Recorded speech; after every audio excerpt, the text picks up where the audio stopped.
Hello guys, ये हम अपना स्टेट का जो भी हमारा 2022 का पीआरटी का पेपर उसका सॉल्यूशन कर रहे हैं। 96 तक हमारे क्वेश्चन का सॉल्यूशन हो चुका था। अब जो हमारा क्वेश्चन है वो है 97। ठीक है, 97 में क्या है, एक विद्यार्थी अपने गणितीय संक्रियाओं के ज्ञान के आधार पर एक सब्जी विक्रेता को गणना करके कुल राशि का भुगतान करता है।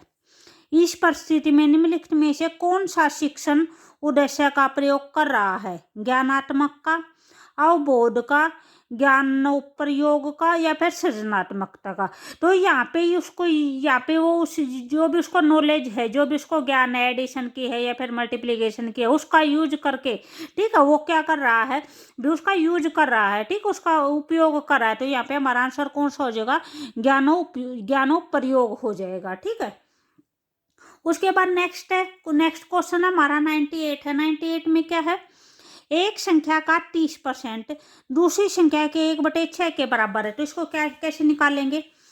ये हमारा क्वेश्चन नंबर कौन सा है? 98 है। इसमें क्या है, एक संख्या का, यानी हमको ने कोई भी संख्या ले ली x, उसका क्या बोल रखा है? 30% बोल रखा है। तो इसको क्या लिख देंगे? 3/100 लिख देंगे। ठीक है, दूसरी संख्या के 1/6 के बराबर है। तो किस चीज के बराबर है? कोई भी दूसरी संख्या है हमारी y, उसके 1/6 के बराबर है। ठीक है, तो यहाँ से हम पहले इसको सोल्व करेंगे। 0 से 0 कट हो जाएगी, x इंटू में कितना आ जाएगा? 3/10 इक्वल टू में y बाय में कितना हो जाएगा? 6 हो जाएगा। अगर यहाँ से हम अपने x की वैल्यू निकालेंगे तो x की वैल्यू क्या आ जाएगी? 5/6 इंटू में ये सट जाएगा तो क्या हो जाएगी? 10/3 हो जाएगा। ठीक है, इसको कट करते हैं, 2 3 जा और 2 5 जा, तो कितना आ जाएगा? x की वैल्यू हमारी 5/9y आ जाएगी। ठीक है, ये हमारी किस चीज की वैल्यू आई है? x की वैल्यू आई है 5/9y। ठीक है, उसके बाद नेक्स्ट क्या बोल रखा है, इन संख्याओं का योग वो 140 बोल रखा है। ठीक है, हमारी एक संख्या x थी, दूसरी संख्या y थी, इनका जो योग है, इनका एडिशन है वो कितना बोल रखा है? 140 बोल रखा है। तो हम अपनी जो भी x की वैल्यू निकाली थी, x की वैल्यू यहाँ पे पुट कर देंगे। ठीक है, x की वैल्यू क्या थी हमारी? 5/9y प्लस में y इक्वल टू में क्या हो जाएगा? 140 हो जाएगा। यहाँ से एलसीएम लेंगे तो हमारा एलसीएम कितना आ जाएगा? 9 आ जाएगा। ठीक है, यहाँ पे क्या हो जाएगा? 5y प्लस में 9y इक्वल टू में कितना हो जाएगा? 140 हो जाएगा। ठीक है, 5y और 9y कितना हो जाएगा हमारा? 14y बाय में 9 इक्वल टू में क्या हो जाएगा? 140 हो जाएगा।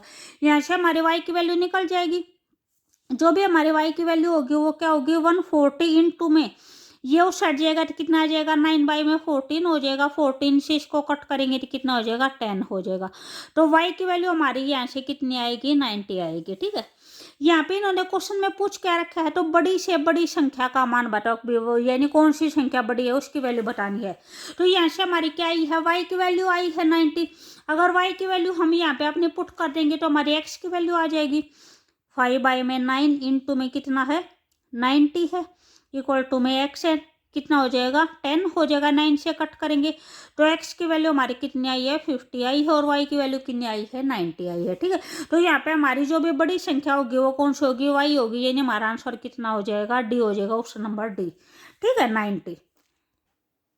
उसके बाद हमारा क्वेश्चन नंबर 99 है। 99 में क्या है, दो शंकुओं के आयतन का अनुपात वो कितना दे रखा है? 1:4 दे रखा है। ठीक है, तो जो भी हमारे शंकु के जो भी आयतन का फार्मूला होता है वो क्या होता है? 1/3 पाई आर स्क्वायर एच। ठीक है, तो यहाँ पे दो शंकु दे रखे हैं और उनका अनुपात दे रखा है। तो अनुपात दिया होता है तो उसको हम क्या लिखते हैं? बाय में लिखते हैं। तो एक शंकु ये हो गया, ये हमारा दूसरा हो गया। ठीक है, पहले शंकु की जो रेडियस है वो r1 लेके चलेंगे, हाइट है वो h1 लेके चलेंगे। सेकंड शंकु की जो रेडियस है उसको r2 लेके चलेंगे और हाइट को h2 लेके चलेंगे।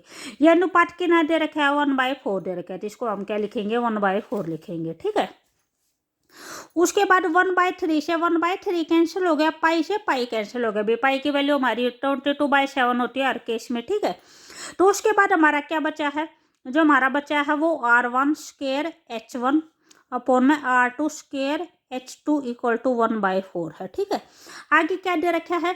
आगे दे रखा है इनके व्यास क्रमशः 4:5 अनुपात में है। ठीक है, तो हमें क्या निकालना है? ऊंचाई का अनुपात ज्ञात करना है। तो जो भी व्यास होते हैं, व्यास हमारे क्या होते हैं? डायमीटर होते हैं। डायमीटर का और जो भी रेडियस उसका रिलेशन क्या होता है? डी इक्वल टू में 2r होती है, ठीक है।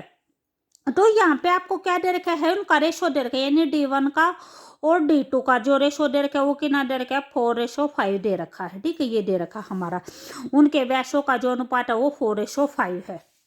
तो यहाँ पे हमारा अगर हम जो भी रेडियस है, रेडियस को 2 से मल्टीप्लाई कर दे तो ये हमारा क्या बन जाएगा, डायमीटर बन जाएगा, ठीक है।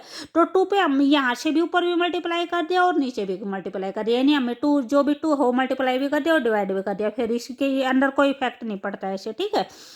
तो अब ये हमारा क्या बन गया, ये हमारा फर्स्ट जो भी शंकु था उसका डायमीटर होगा, जो ये हमारा सेकंड था उसका डायमीटर होगा, ठीक है। तो यहाँ पे हमारा डायमीटर कितना दे रखा है, इसका 4 दे रखा है और नीचे वाले का कितना दे रखा है, 5 दे रखा है। तो ये क्या हो जाएगा, 4/5 का भी ऊपर भी स्क्वायर है, यहाँ पे भी स्क्वायर है, ठीक है। इंटू में H1 H2 इक्वल टू कितना हो जाएगा, 1/4 हो जाएगा। इसको सोल्व करेंगे तो कितना हो जाएगा, 16 बाई में 25, H1 बाई में H2 इक्वल टू 1/4 हो जाएगा। हमें क्या निकालना, हमें H1/H2 निकालना है या अपना हाइट का अनुपात निकालना है, ठीक है। तो इसको क्या करेंगे, इसको साइड ले जाएंगे। तो जो भी हमारी H1 की और जो हमारी H2 की वैल्यू क्या आएगी वो कितनी आ जाएगी, ये उस साइड जाएगा तो क्या आ जाएगा, 25 बाई में 16 हो जाएगा। तो ये हमारा कितना बच जाएगा, 25 बाई में 64 हो जाएगा, ठीक है। तो जो भी हमारा दोनों शंकुओं का जो भी हाइट का जो अनुपात आया है वो क्या है, 25 अनुपात में कितना आया है, 64 आया है, ठीक है। तो यहाँ पे जो भी हमारा आंसर होगा वो कौन सा हो जाएगा, ऑप्शन नंबर बी हो जाएगा, 25 अनुपात में कितना है, 64 है, ठीक है। उसके बाद हमारा नेक्स्ट क्वेश्चन है, क्वेश्चन नंबर 100 है। एक वृत्त में व्यासों की संख्या कितनी हो सकती है, भी हमारा कोई भी जैसे सर्कल है तो उसके अंदर पूछ रखे है, कुछ के अंदर जो भी व्यास होंगे वे व्यास कितने होंगे। जैसे ये हमारा सर्कल है, भी व्यास क्या होता है, जो भी हमारे सेंटर के अंदर से पास होता है, ठीक है। तो जैसे एक ये होगा, एक ये होगा, ये होगा, ये होगा, तो यानी हम कितने भी अपने जो भी व्यास है वे हम कितने बना सकते हैं, इनफाइनाइट बना सकते हैं, ठीक है। तो यहाँ पे जो भी हमारा आंसर हो जाएगा वो कौन सा हो जाएगा, ऑप्शन नंबर डी हो जाएगा, अनंत, ठीक है।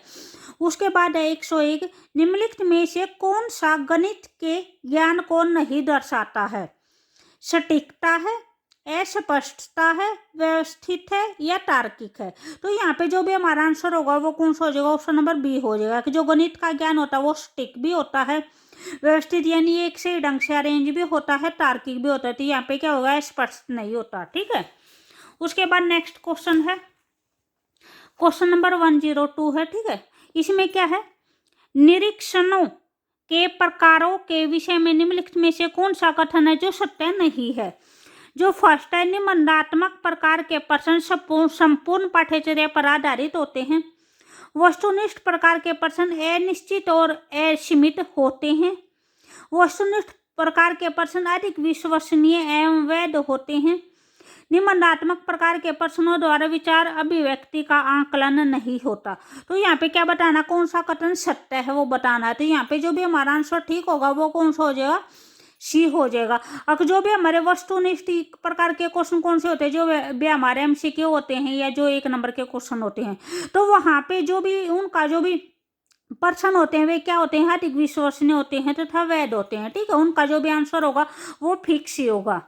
उसके बाद है नेक्स्ट क्वेश्चन, भी अगर आपको हमारी वीडियो अच्छी लगी तो प्लीज लाइक शेयर और सब्सक्राइब जरूर करें, ठीक है।